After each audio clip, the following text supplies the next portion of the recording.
Et salut à tous, c'est Captain et je vous retrouve pour la critique de l'épisode 1 de la saison 2 de Supergirl, qui nous proposait donc l'arrivée de Superman dans cet univers, ainsi que, enfin l'arrivée, on va plutôt dire l'apparition, la révélation de Superman dans cet univers, ainsi que des nouvelles de Calmus et la nouvelle vie de Kara Denver, ce qui n'est pas forcément le plus intéressant, mais on en reparle tout de suite après le générique. Rocket up into the sky, nothing can stop me tonight. You make me feel invincible, earthquake powerful, just like a tidal wave.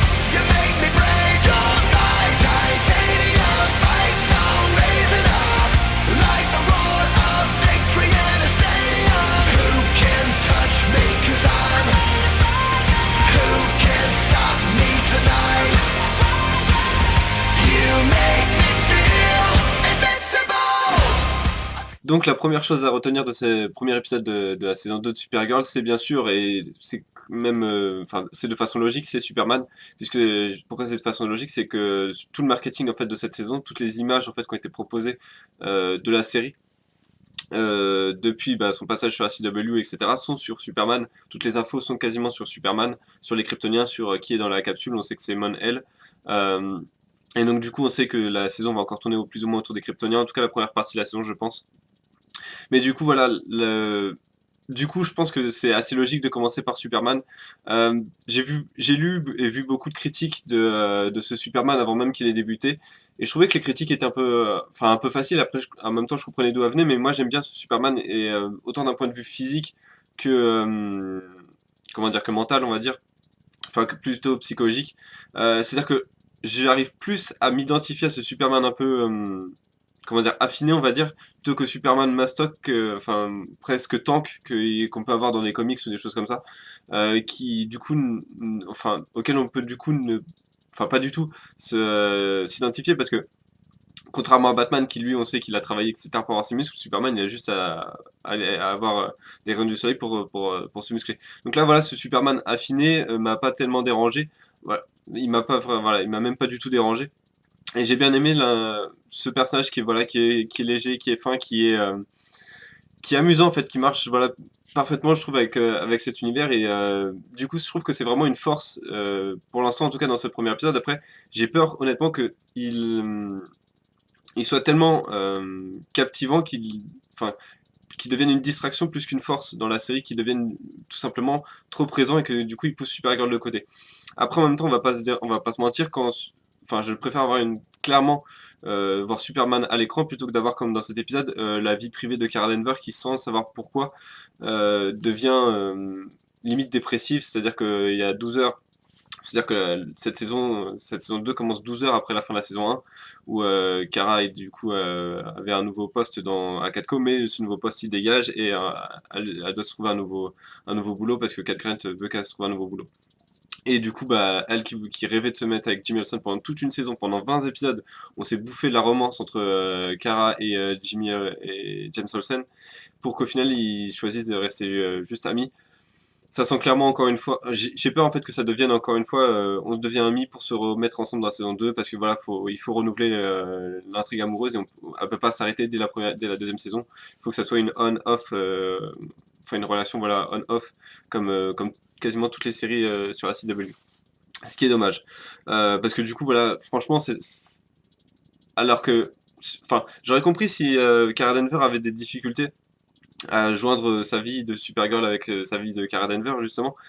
Si ça se déroulait au bout de 3 mois, pas au bout de 12 heures après la fin de la saison, ça me paraît vraiment trop brutal comme changement, et voilà, on passe du coq à l'âne en termes, au niveau de son comportement. Autre chose que j'ai bien aimé concernant Superman, c'est qu'il y a eu il y a un passif entre lui et Martian Manhunter, où du coup on sent que c'est vraiment une relation froide. Ça j'ai bien aimé, même si j'ai pas aimé le fait que ce soit expliqué dès le début de l'épisode. J'aurais préféré voilà, qu'on garde le mystère, pourquoi pas tout au long de la première partie de la saison, et qu'on découvre voilà, une grosse révélation. Là, enfin, je trouve qu'ils se font la gueule pour au final pas grand chose. Je veux dire, si Superman fait la gueule à Martian Manhunter pour ça, j'ose même pas imaginer comment il est avec Batman, quoi. Donc Donc voilà ce qui m'a un peu dérangé, mais même si, encore une fois, j'ai bien aimé qu'il y ait une relation du coup entre Martian Manhunter et Superman, que ces deux héros se connaissent. Ça ajoute de la profondeur encore une fois à Superman, parce qu'il arrive à peine dans la série, mais on sent déjà qu'il amène tout son univers et tout son passif avec lui, et du coup ce personnage est déjà présent depuis longtemps, on le sent qu'il est présent depuis longtemps, et c'est quelque chose sur lequel la série peut et doit s'appuyer à mon sens. Voilà, tout cet univers métallo, Lex Luthor, enfin bref, voilà. J'ai spoilé la fin de l'épisode. Désolé. Mais voilà, vraiment j'ai adoré ce Superman et je trouve que c'est vraiment une addition super pour la série. Et j'ai pas fait exprès de faire ce jeu de mots. Et voilà, je trouve que vraiment c'est ce dont la série avait besoin. Et de savoir qu'on va avoir, j'espère, Superman tout au long de la série maintenant, pas seulement de la saison de la série, voilà, personnellement me remplit de joie. Après, tout n'est pas tout rose non plus dans cet épisode, et on sent vraiment que le passage de la chaîne CBS à CW a fait mal, et surtout au niveau de la réalisation de la mise en scène. Vraiment, la mise en scène, je pèse mes mots, je l'ai trouvé vraiment pourri dans cet épisode.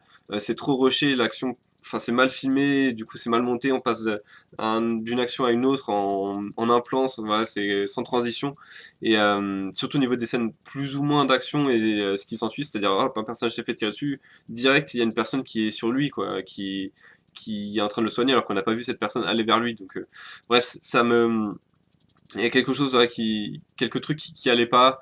Du coup, ils ont moins de budget, mais j'ai l'impression qu'ils veulent faire encore plus spectaculaire, encore plus gros que dans la saison 1. Mais s'ils ont moins de budget, bah, forcément ça foire, donc ils sont obligés de moins montrer. Mais du coup, il faut montrer plus près, donc bah, les plans sont un peu, voilà, à mon sens, vraiment pas réussis. Autre point négatif, c'est que je pense que le studio du DIO, là où ils tournaient les scènes enfin, dans la sorte de cave, devait appartenir à CBS ou en tout cas était en Californie, sachant que la série a été déplacée à Vancouver, comme toutes les séries DC tournées par CW. Du coup, ils ont été obligés de déménager le DIO dans une sorte de studio qui est beaucoup plus lumineux et en gros l'explication qu'on a c'est ça a toujours été là mais en fait on n'a pas voulu t'y amener. Enfin je veux dire si Kara a une supervision théoriquement elle aurait su que sa sœur se rendait à cet endroit tous les jours quoi, pour aller au boulot. Enfin bref, voilà je trouve que le déménagement c'était juste bon en gros c'est comme ça, posez pas de questions, voilà. Et c'est un peu ce qu'ils disent à Supergirl et c'est un peu ce qu'ils disent aussi du coup aux spectateurs. Mais en termes de Dio, j'ai bien aimé l'introduction du coup de Win dans la dans l'organisation. Je trouve que c'est voilà une bonne idée et c'est de toute façon c'était encore une fois la place logique que ce personnage devait avoir dans la série. Comme Superman, c'était logique qu'il apparaisse dans la série. Voilà, maintenant ils ont pris des décisions logiques. J'espère juste qu'ils vont continuer à prendre des décisions logiques en foutant un peu Jimmy Olsen de côté et la romance avec Supergirl de côté. Mais j'ai pas trop d'espoir, on est sur CW. Donc ce premier épisode, je lui ai mis la note de 8,5 sur 10, c'est pour moi, en tout cas, après j'ai vu que Flash, mais c'est pour moi en tout cas vraiment un très bon début de saison. Je pense que ça va être le meilleur début de saison de DC en termes de série télé.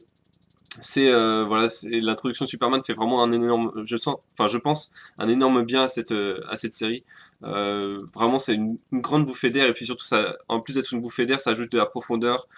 Du coup, maintenant qu'il y a Superman, on peut introduire beaucoup d'autres personnages. On a entendu Gotham qui a été mentionné pour la première fois. C'est pas impossible que dans les futures saisons, ils nous introduisent d'autres personnages assez forts, enfin assez forts, assez présents dans l'univers DC, parce que maintenant que Superman, ils peuvent se permettre Superman, à mon avis, ils peuvent se permettre beaucoup d'autres persos.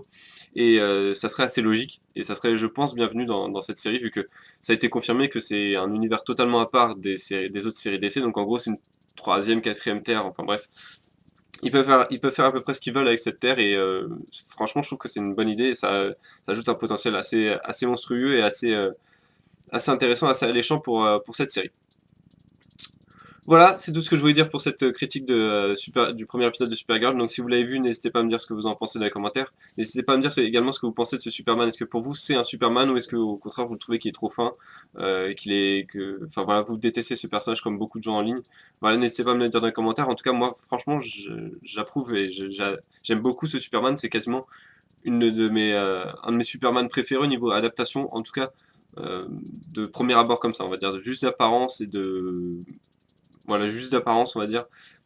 C'est actuellement un de mes Superman préférés, je pense, avec celui d'Henry Cavill, mais qui était dans un style complètement différent, mais qui m'avait bien plu, justement, grâce à ça.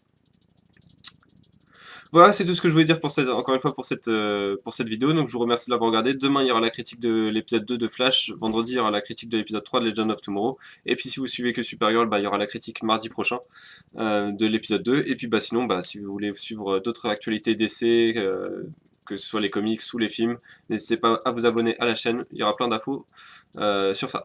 Voilà, merci d'avoir regardé cette vidéo et je vous dis à bientôt.